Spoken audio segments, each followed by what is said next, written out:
3 जून को कानपुर में हिंसा हुई, जमकर बवाल हुआ और बवाल में अब पीएफआई कनेक्शन भी सामने निकल के आया है। कानपुर पुलिस ने 5 चिन्हित पीएफआई सदस्यों में से 3 को अपनी गिरफ्त में भी ले लिया है। सूफी खानका एसोसिएशन के राष्ट्रीय अध्यक्ष कौसर हसन मजीदी पहले ही पीएफआई को लेकर चेताते आए हैं। उनसे बात कर लेते हैं।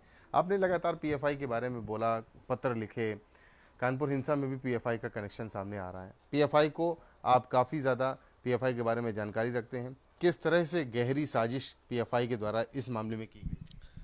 देखिए, हम लोगों ने तो आशंका जाहिर की थी इस आधार पर, क्योंकि ऐसा लगा कि जो पैटर्न इन्होंने यूज़ किया है वैसे ही पैटर्न सीएनआरसी की हिंसा में भी देखने को मिला था और हिजाब वाले मुद्दों में भी, और रामनवमी के समय जो पूरे देश में हिंसाएं हुई थी, सेम वही पैटर्न था। तो उसी पैटर्न पर आशंका जाहिर करते हुए 4 जून को माननीय मुख्यमंत्री जी को पत्र लिख करके इसी एंगल पर जांच करने के लिए कहा था।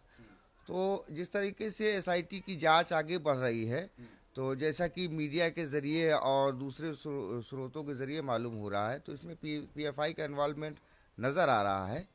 तो ये कहीं ना कहीं एक बहुत बड़ी साजिश की तरफ इशारा करता है। पीएफआई काफ़ी ज़्यादा आपने पीएफआई को लेकर के शिकायतें की। क्या लग रहा है कि पीएफआई अपना खुला खेल खेल रही है और एजेंसीज जो हैं उसको खेलने दे रही है, या कोई शिकंजा कसा जा रहा है उसको? देखिए, ये बात तो हम नहीं कह सकते कि कौन खेल खेल रहा है, लेकिन जो जिस तरीके के मामला सामने आ रहे हैं, तो इससे ऐसा जाहिर होता है कि पीएफआई ने देश के खिलाफ अघोषित युद्ध का ऐलान कर दिया है और उसी पैटर्न पर वो काम कर रही है। और जैसा कि हम लोगों ने बार बार कहा है कि पीएफआई विदेशी ताकतों के इशारे पर देश के विखंडन का कार्य कर रही है, और ये साबित भी हुआ है क्योंकि उनका एजेंडा भी उसी ओर जा रहा है। तो लिहाजा और सरकार क्यों नहीं इस पर कार्रवाई कर रही है, और क्या मंशा है, क्या कारण है? अब तक तो इसको बैन हो जाना चाहिए। होना क्या चाहिए?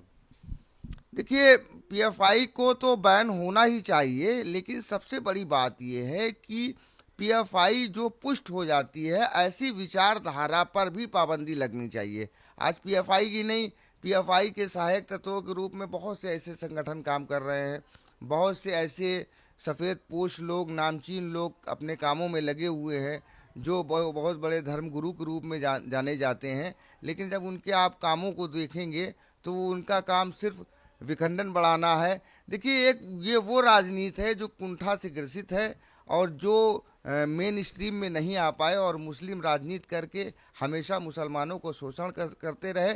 पिछले 70 सालों में इन्होंने सिर्फ मुसलमानों की भीड़ इकट्ठा करके मुसलमानों का नुकसान पहुंचाया है और अपना व्यक्तिगत हित साधा है।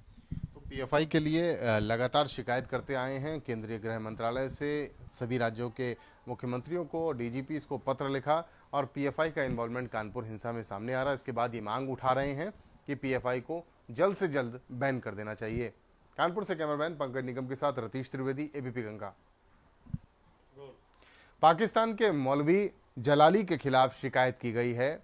अपने उल जलूल बयान, या यूँ कहा जाए कि भड़काऊ बयान से भारत में लोगों को उकसाने वाली बयानों को लेकर यह शिकायत की गई है। सूफी खानका एसोसिएशन के राष्ट्रीय अध्यक्ष कौसर हसन मजीदी हमारे साथ हैं, उन्होंने शिकायत की है। कौसर साहब, कहाँ शिकायत की है और क्या आपत्तिजनक बोल रहे हैं ये? देखिए, पाकिस्तान का एक कुख्यात आतंकवादी है मुल्ला आसिफ अशरफ जलाली, और वो भारत के खिलाफ भड़काऊ बयान देने के लिए ही नहीं जाना जाता है, बल्कि वो भारत के खिलाफ एक तहरीक चला रहा है जिसको ग़ज़वा-ए हिंद कहते हैं, और कश्मीर को भारत से अलग करने का आंदोलन भी उसके द्वारा चलाया जा रहा है।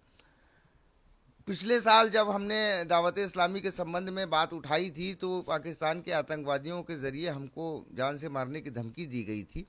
तो उसका हमने जब सर्च किया तो सोशल मीडिया पे पाया कि इनके बहुत सारे व्हाट्सएप ग्रुप्स चल रहे हैं और उन ग्रुप्स में भारत के खिलाफ भड़काऊ बातें की जाती हैं। तो मैंने उन ग्रुप्स का लिंक निकाल करके 29 अगस्त 2021 को प्रधानमंत्री जी को पत्र लिखते हुए 11 राज्यों के डीजीपी को मेंशन किया और गृह मंत्री जी को और उत्तर प्रदेश के मुख्यमंत्री को मेंशन करके शिकायत की और बताया कि सैकड़ों के तादाद में व्हाट्सएप ग्रुप संचालित किए जा रहे हैं जिसमें भारत विरोधी गतिविधियां कारित की जा रही हैं। अच्छा, इन ग्रुप्स में क्या भारतीय भी मौजूद हैं, मतलब जुड़े हुए हैं, मेंबर्स हैं?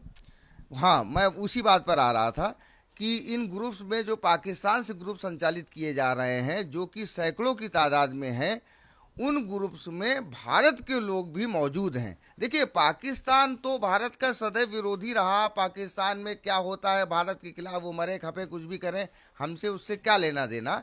लेकिन चिंता वहाँ पर हो जाती है कि जब उनके व्हाट्सएप ग्रुप में भारत के लोग मौजूद हों। अब किसी भी व्हाट्सएप ग्रुप में कोई भी शामिल हो सकता है, उसमें भी कोई बड़ी बात नहीं।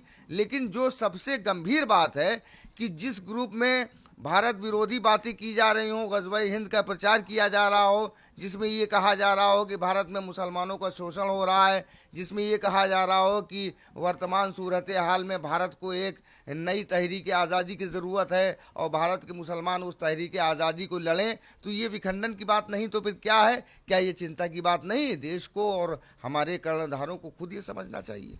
भारत विरोधी बातें हो रही हैं। व्हाट्सएप ग्रुप तमाम ऐसे निकाले गए हैं सूफी खानका एसोसिएशन के द्वारा, जिनमें भारतीय भी मौजूद हैं, और इन पाकिस्तानी व्हाट्सएप ग्रुप में भारतीयों के मौजूदगी में भारत विरोधी बातें की जा रही हैं। ये बिल्कुल भी बर्दाश्त के काबिल नहीं। इसकी शिकायत गृह मंत्रालय से की गई है और जल्द ही कार्रवाई की मांग भी की गई है। कानपुर से कैमरामैन पंकज निगम के साथ रतीश त्रिवेदी, एबीपी गंगा।